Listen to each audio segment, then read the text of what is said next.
Ako nga pala si Maruha. Ayan, alam nyo ba sa mga araw na to? Birthday ko nga pala yan, mga araw na yan. Late upload na to kasi alam nyo naman, busy ang nagluto na lang pala ako ng turon dahil yan lang naman ang magpapasaya sa amin namin ng kambal. Kaya ano pa ba, di magluto na lang pala ng turon.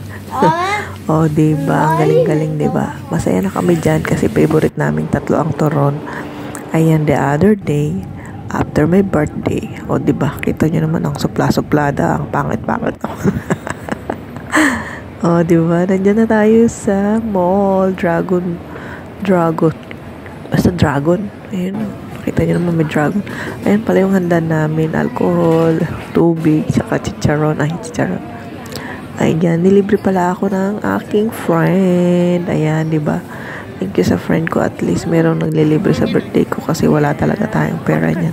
Actually, gusto ko naman siyang ilibre kasi lang sabi niya, ako na lang, libre ko na. Oh, diba? Kaya naman sa birthday niya, baka din ilibre ko siya.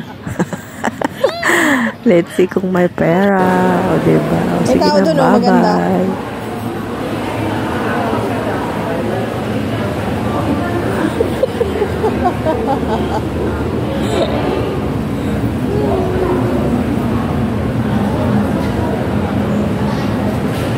Bye.